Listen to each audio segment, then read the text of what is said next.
కదా తెలంగాణలో కాంగ్రెస్ గవర్నమెంట్ అయితే హవా అయితే ఉందండి.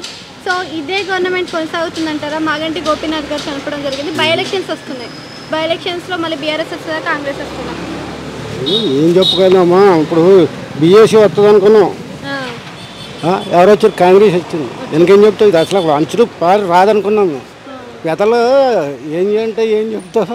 పెదల మాట ఏమి ఇది అవుతలేదు. అంటే కాంగ్రెస్ కి బీఆర్ఎస్ కి తేడా అంటే ఏం చెప్తారు? ఏం చెప్తారు? చాలా తేడా ఉంది. మరి చాలా తేడా, డబల్ తేడా.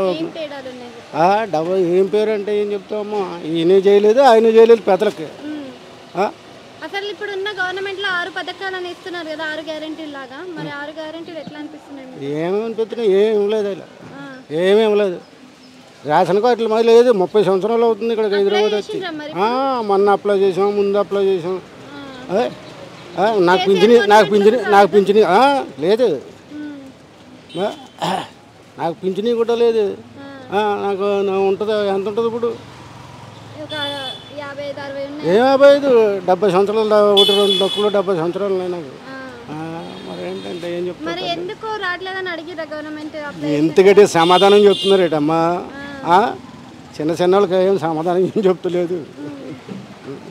అయితే ఇప్పుడు కాంగ్రెస్ గవర్నమెంట్ లో మనకు కొన్ని పథకాలు ఇస్తున్నారు.